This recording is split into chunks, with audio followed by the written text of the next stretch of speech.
मैं नानी के घर गया हुआ था। वहां उनकी भतीजी आई तो मैं उनके ठोकने की दृष्टि से देखने लगा। फ्रेंड्स, मेरा नाम सचिन है और यह हॉट ठोकने स्टोरी मेरी और मौसी के बीच हुए ठोकने की है। यह आंटी ठोकने की कहानी उन दिनों की है जब मैं स्कूल में पढ़ता था और उन दिनों में नाना नानी के घर में था। मेरे नाना जी बैंक में ऑफिसर थे तो मीटिंग आदि के कारण उनका शहर से बाहर आना जाना लगा रहता था। वे कभी कभी तो 7 से 8 दिन के लिए भी बाहर चले जाते थे। उस वक्त मैं नानी के घर में उनके ही साथ में रहा करता था और अपनी स्टडी करता था। मेरे नाना के दूर के रिश्ते में कोई भतीजी या भांजी है जिनको मैं मौसी बोलता था। उनकी उम्र 28 से 32 के बीच की थी और वे किसी पास के गांव में रहती थीं। उनके पति किसी दूर के शहर में अलग रहते थे। मौसी के साथ उनका एक लड़का रहता था। उसकी गांव में मोबाइल की शॉप थी। मौसी थोड़ी स्थूल थीं और उनका कद भी मध्यम आकार का ही था। हम उन्हें छोटे कद वाली महिला भी कह सकते हैं। कम कद के कारण उनके फूले हुए संतरा बहुत वटाइट थे। वे साड़ी पहना करती हैं। उनकी तबीयत कुछ दिन से खराब थी तो उनका बेटा उन्हें दिखाने शहर के बड़े अस्पताल ले आया था। मौसी को डॉक्टर ने कुछ दिन चेकअप के लिए रोजाना हॉस्पिटल आने के लिए बोला था। मौसी को गांव से रोजाना शहर के अस्पताल दिखाने आने में कुछ दिक्कत होने लगी थी तो वे अपने बेटे के साथ मेरी नानी के घर आ गई थी। भैया ने मौसी को नानी के घर में ही रोक दिया था और मुझसे कहा, मैं शॉप में बिजी रहता हूँ तो तू रोजाना हॉस्पिटल ले जाकर चेकअप करवा दिया कर। मैंने कहा, ठीक है भैया। दोस्तों, उस टाइम मौसी के लिए मेरे मन में कुछ भी गलत ख्याल नहीं रहता था। भैया चले गए और मौसी नानी के घर में रुक गई। नाना के घर में मैं, नानी और मौसी थे। उस दिन मौसी और नानी घर के कामों में बिजी हो गई थी। मैं घर के आखिरी में बने कमरे में आ गया और पढ़ाई करने लगा। उसके बाद मन नहीं लगा तो टाइम पास के लिए फोन में ठोकने की वीडियो देखने लगा। दोस्तों, स्टडी के बाद देखने का मेरा रोजाना का रूटीन था। उस टाइम फोन में 2G नेटवर्क चलता था तो पूरे दिन में 1 या 2 क्लिप्स डाउनलोड हो पाती थी। मैं अधिकतर फिल्म्स डाउनलोड करके ही देखता था क्योंकि सीधे देखो तो हर फिल्म में चलते चलते गोल गोल सर्फिंग वाला पहिया घूमता रहता था। मैं बहुत दिनों से देखकर माल नहीं निकाल रहा था, इसी वजह से या ज्यादा देर औजार खाड़ी रहने की वजह से मेरे औजार की नसों में दर्द रहने लगा था। उस दिन मेरा औजार कुछ ज्यादा ही दर्द कर रहा था। बहुत देर से अकड़ा हुआ भी था तो मैं किसी तरह से अपना दर्द सहन कर रहा था। लेकिन जब औजार में बहुत तेज दर्द होने लगा तो मैं घर में पेन किलर देखने लगा। तभी मौसी ने पूछा, क्या हुआ, क्या देख रहा है? मैं शर्म की वजह से कुछ बता नहीं पाया लेकिन मेरा दर्द बढ़ता ही जा रहा था। मौसी मेरा चेहरा देखकर समझ गईं कि कुछ गड़बड़ है। उनके बार बार पूछने पर मैंने बता दिया कि मौसी मेरी औजार में बहुत दर्द हो रहा है। मौसी ने मुझे बच्चा जैसे समझा और बोली, अच्छा तू लेट जा बेड पर, मैं बाम लगा देती हूँ, उससे आराम मिल जाएगा। मैंने दर्द होने की वजह से हाँ बोल दिया और अपने रूम में जाकर बेड पर लेट गया। मौसी रूम में बाम लेकर आई और मेरी पैंट में एक साइड से हाथ डालकर पेट के नीचे और जांघ के पास बाम लगाना शुरू कर दिया। उन्होंने पूछा, यहाँ हो रहा है क्या? यह कहकर उन्होंने वहीं बाम लगाना चालू कर दिया। मैंने उनसे कहा, मौसी मुझे औजार में और जांघ दोनों में दर्द हो रहा है। मौसी ने धीरे धीरे एक हाथ से जांघ पर बाम लगाना चालू किया और औजार की नस में लगाती हुई पूछने लगी, और कहाँ है? मैंने उनसे कहा, पूरी औजार में दर्द हो रहा है। तो उन्होंने मुझे बच्चा समझकर मेरे औजार को हाथ से पकड़ लिया। मैं जोर से चिल्लाया, आह मौसी, बहुत दर्द हो रहा है। उन्होंने मेरे औजार का एहसास किया और बोली, रुक जा, कुछ नहीं होगा। अब उन्होंने औजार में बाम लगाना चालू कर दिया। उन्हें बाम लगाने में दिक्कत हो रही थी तो उन्होंने मेरे पैंट पकड़कर नीचे खींच दिया। मेरा औजार का साइज एकदम छोटा हो गया था और हल्के हल्के बाल भी थे। मौसी ने धीरे से उंगली से मेरे औजार को बाम लगाना शुरू किया और औजार को आगे पीछे करने लगी। मुझे दर्द के साथ मजा आने लगा। फिर मेरा औजार धीरे धीरे कड़ा होने लगा। मौसी के हाथ से लगाने पर मुझे अलग ही फीलिंग आने लगी थी। कुछ ही पलों में मेरा औजार पूरी तरह से खड़ा हो गया था। मौसी मेरे औजार को देखकर चौंक गईं कि इस इतने बराबर लड़के का इतना बड़ा आइटम। फिर उन्होंने औजार सहलाते हुए ही मुझसे पूछ ही लिया, अब कैसा लग रहा है? मैंने कहा, अब दर्द कम है। मेरा औजार पूरी लंबाई में खड़ा हो गया था। मौसी भी देख रही थी लेकिन उन्होंने कुछ कहा नहीं। फिर मौसी ने मेरी पैंट और चड्डी ऊपर कर दी और वे रूम से बाहर चली गईं। उसके बाद मैं सो गया लेकिन मौसी के हाथ का एहसास मुझे नींद में भी हो रहा था। यह पहली बार था जब मौसी के लिए मुझे कुछ हो रहा था। फिर रात हुई और हम तीनों यानी नानी, मैं और मौसी डबल बेड में सो गए। मौसी दीवार की साइड में, बीच में मैं और नानी दूसरे किनारे पर सो गई थी। कमरे की बत्ती बंद थी। लगभग 12 बजे मेरी नींद खुली तो मैंने देखा कि मैं नींद में ही मौसी के करीब आ चुका था। मौसी गहरी नींद में थी। मैंने अपना एक पैर मौसी के पैर के पास ले जाकर टच किया, लेकिन कोई हलचल नहीं हुई। अब मैं हिम्मत करके अपना मुंह मौसी के संतरों पास ले गया और एक हाथ मौसी के पेट के ऊपर रख दिया। मौसी अभी भी गहरी नींद में सोई हुई थी। मैंने कोशिश करके अपना मुंह मौसी के संतरा और करीब ले लिया। अब मुझे मौसी की बॉडी की महक आ रही थी। मेरा औजार फिर से खड़ा हो गया। मैं मौसी से और करीब होकर चिपक सा गया। मेरी पोजीशन इस तरह की थी कि मेरा मुंह मौसी के संतरों को टच कर रहा था और हाथ कमर के ऊपर था। मेरा एक पैर मौसी के पैर के ऊपर था। दोस्तों, उस वक्त मुझे ऐसा लग रहा था जैसे मैं अभी ही मौसी को पकड़कर ठोक दूं। लेकिन तभी मौसी की नींद खुल गई थी। अब वे करवट बदलकर मेरी तरफ हो गईं और उन्होंने अपना एक हाथ मेरे ऊपर रख दिया। हम दोनों एक दूसरे के ऊपर अपना हाथ रखे हुए थे। मैंने एक कदम आगे बढ़ाकर मौसी के संतरों के पास जाकर अपना मुंह टच कर दिया, लेकिन मौसी नींद खुल गई थी। वह समझ गई और उठकर बाथरूम चली गई। वापस आकर मौसी दीवार की तरफ होकर सो गई। मैं डर गया था, इसलिए मैं भी सो गया। दोस्तों, अब अगले दिन मुझसे रहा नहीं जा रहा था। मैंने आज फिर से नाटक किया कि दर्द हो रहा है। आज मैं थोड़ा रोने भी लगा। मौसी ने मुझसे कहा, तू मेरे साथ डॉक्टर के पास चल ही रहा है, तू भी उधर अपना चेकअप करा ले। मैं भी करा लूंगी। मैंने कहा, मैं अभी नहीं जा सकता, मुझे जब आराम हो जाएगा मैं तब जाऊंगा। उन्होंने कहा, चल ठीक है। उसके बाद वे मुझसे बेड पर सीधा लेटने को बोली। मैं लेट गया। उसके बाद मैंने खुद ही अपनी पैंट को नीचे कर लिया। मौसी आज देख के कुछ सटपटा सी गईं, क्योंकि रात की हरकत की वजह से उन्हें कुछ समझ में आ गया था। लेकिन उन्होंने कुछ न कहते हुए बाम लगाना चालू कर दिया और धीरे से औजार में लगाने लगी। उनके हाथ का एहसास पाते ही मेरा औजार पूरा कड़क हो गया और मैं धीरे से आह आह की आवाज भी निकालने लगा। आह मौसी, बहुत अच्छा लग रहा है। यह सब कहते कहते आज मेरा औजार पूरी उत्तेजना में आ गया और मौसी के हाथ में ही औजार का पानी निकल गया। मैंने कहा, मौसी, आपके हाथ का एहसास पाकर मुझसे कंट्रोल नहीं हुआ। मौसी कुछ नहीं बोली, लेकिन उनको अच्छा नहीं लग रहा था। वे समझ गई थीं कि मैं उनके लिए कुछ गलत फीलिंग ले रहा हूं, तो वे मुझे ऐसे ही छोड़कर चली गईं और बाथरूम में हाथ साफ करने लगी। वे वापस आकर कहने लगी, देख सचिन, मैं तेरी मौसी हूं और तुझे बेटा समझकर ही ये सब तेरी हेल्प कर रही थी। तू इतना गलत क्यों समझ रहा है? यह कहती हुई मौसी थोड़ी गुस्सा हो गई। मैंने मौसी से माफी मांगते हुए कहा, मौसी सॉरी, मेरे मन में आपके लिए कोई गलत फीलिंग नहीं थी, लेकिन मैं रोजाना ठुकाई देखता था और माल नहीं निकालता था। शायद इसी की वजह से मेरे औजार की नस दुखना चालू हो गई। फिर जब आपने टच किया तो मैं खुद पर कंट्रोल ही नहीं कर पाया। सॉरी, आप बहुत अच्छी लगने लगी हो मुझे। उन्होंने मुझसे कहा, यह गलत है, तेरी मम्मी के बराबर की हूं मैं, और तू ये सोच रहा है, और तू ये गंदी वीडियो मत देखा कर, अपनी पढ़ाई पर ध्यान दे। इस बार तेरे बोर्ड के एग्जाम है। मैंने हाँ बोला और मौसी चली गई। लेकिन मेरे दिमाग में मौसी की ठुकाई चल रही थी। मैं कैसे भी मौसी को ठोकना चाहता था। अब मौसी नहाने चली गई थी, क्योंकि उन्हें डॉक्टर के पास जाना था और घर में कोई नहीं था, इसलिए मुझे ही उनको लेकर जाना था। भैया तो अपनी शॉप में बिजी रहने लगे थे। मौसी नहाने चली गईं और वे दरवाजे को लगाकर नहाने लगी।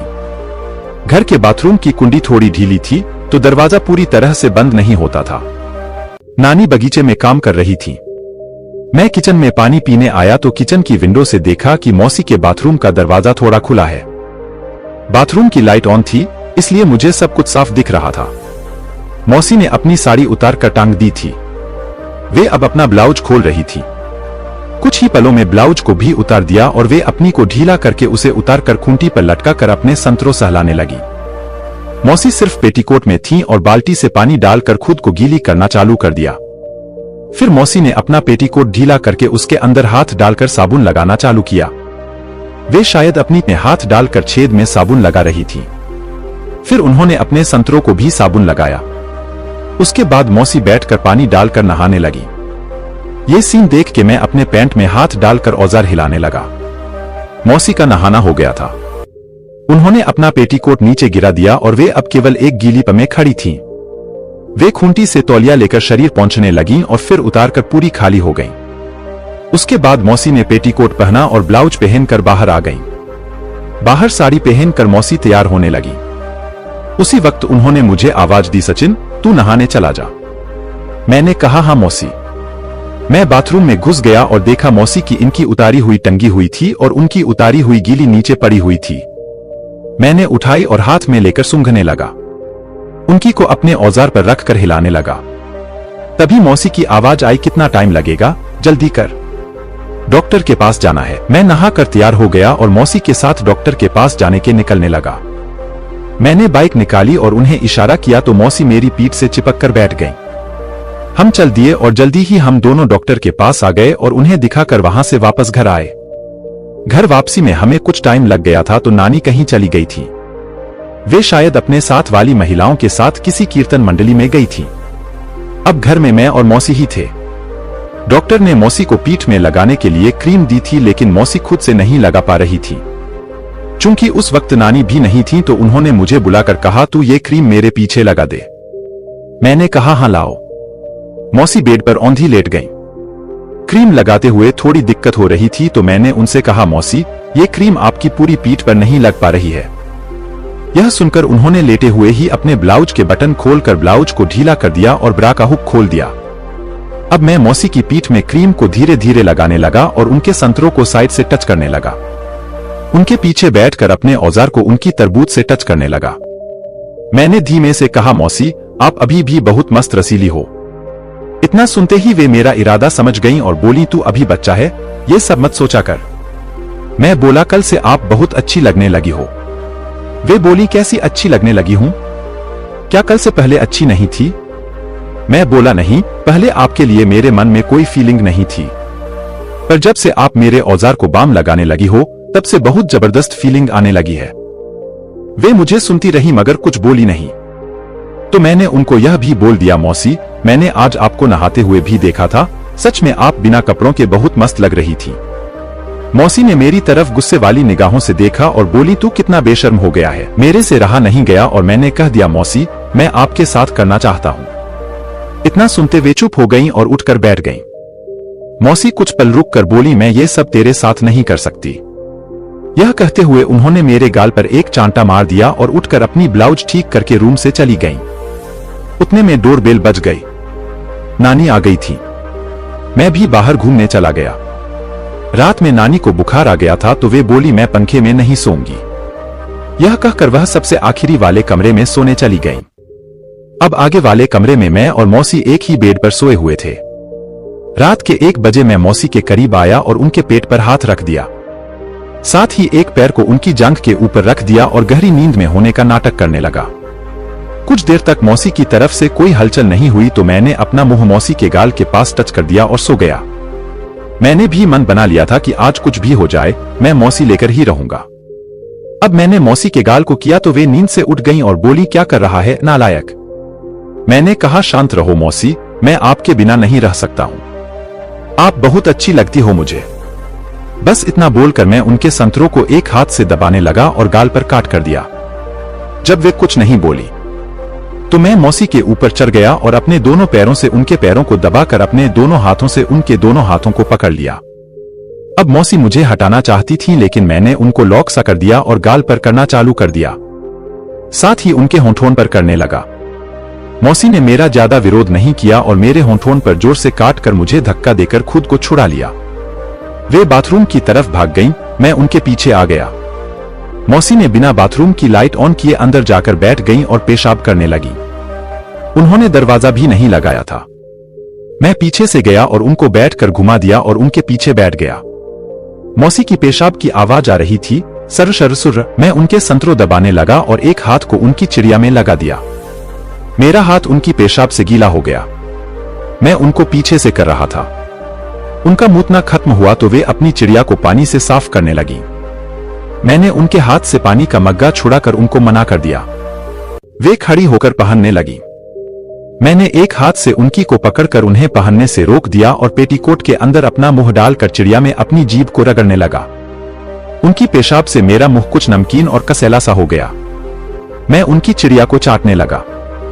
लगातार चिड़िया चाटने की वजह से वे भी गर्म हो गईं और आवाजें निकालने लगी। उनकी तेज होती आवाजों से मुझे यह डर लगने लगा था कि कहीं तेज आवाजें सुनकर नानी ना आ जाएं। मैंने मौसी का हाथ पकड़ा और हम दोनों बिस्तर पर आकर लेट गए। अब मैं उनको पकड़ कर करने लगा और उनके संतरों दबाने लगा। मैंने मौसी के पेटीकोट को उठाया और उनके पैरों में फंसी उनकी को निकाल लिया।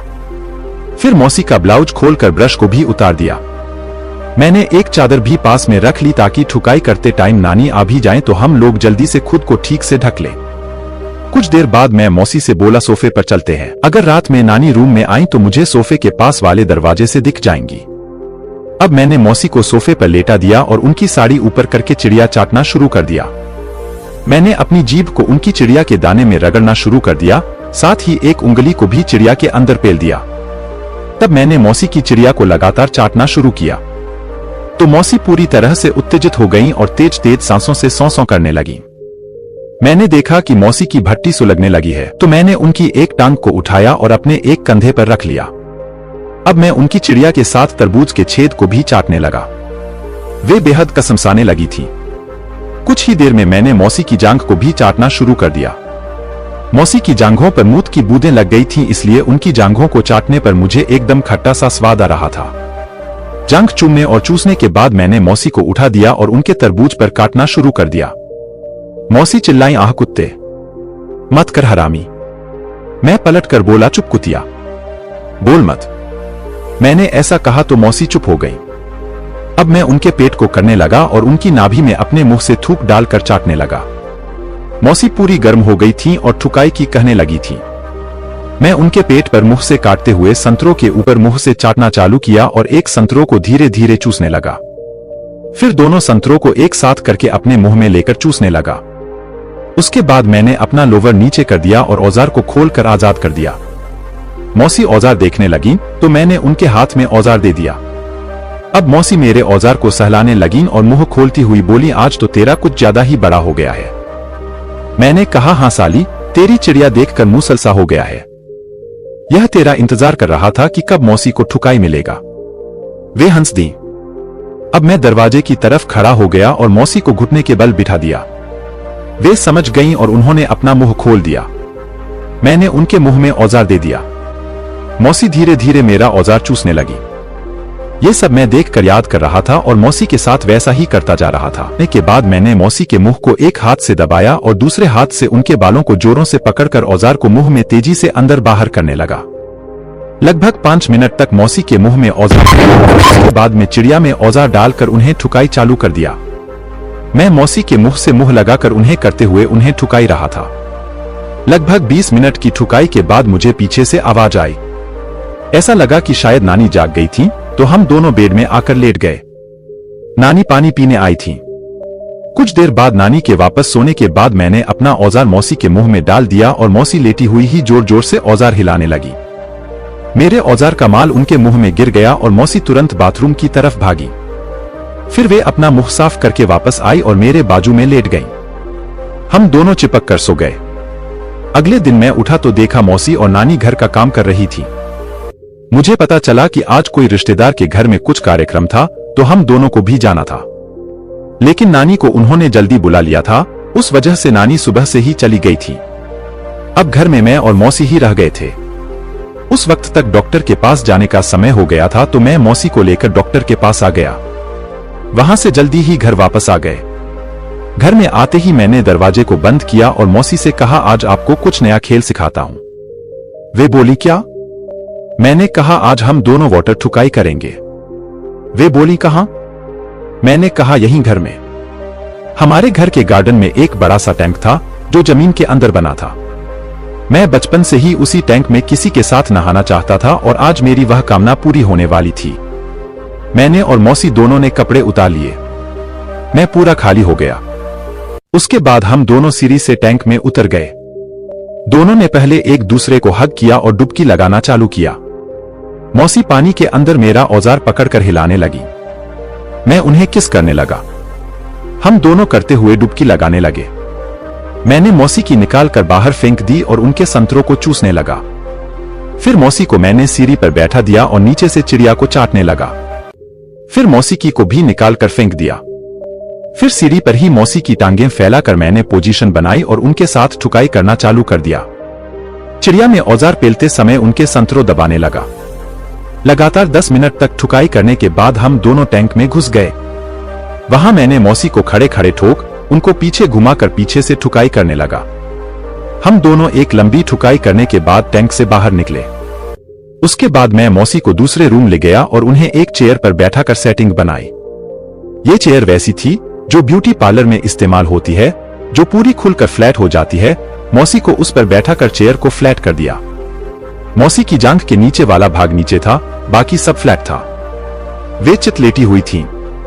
मैंने दोनों हाथ और पैर चेयर से बांध दिए और आंखों पर कपड़े की पट्टी बांध दी। उसके बाद मैंने फ्रिज से आइसक्रीम निकालकर मौसी की पूरी बॉडी में लगा दी, कुछ चिड़िया और तरबूज के पास भी लगा दी। उसके बाद मैंने मौसी को चाटना शुरू कर दिया। पूरी तरह से चाटने के बाद मौसी क्लीन हो गई। अब मैंने मौसी के हाथ पैर खोले और उनको उल्टी लेटा दिया।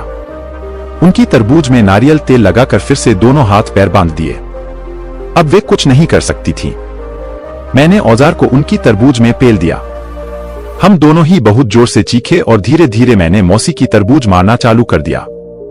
काफी देर तक मौसी की तरबूज मारने के बाद मेरा माल झड़ने वाला था तो मैं मौसी की और जोर से तरबूज बजाने लगा। अंततः मैंने अपने औजार का माल मौसी की तरबूज में निकाल दिया और उनके ऊपर लेट गया। कुछ देर बाद हम दोनों वापस फ्रेश होकर उसी रिश्तेदार के घर के कार्यक्रम में चले गए। अगले दिन भैया आ गए और मौसी अपने गांव चली गई। ये थी मेरी और मौसी की वाटर ठुकाई की कहानी। आपको ये रियल ठुकाई स्टोरी कैसी लगी?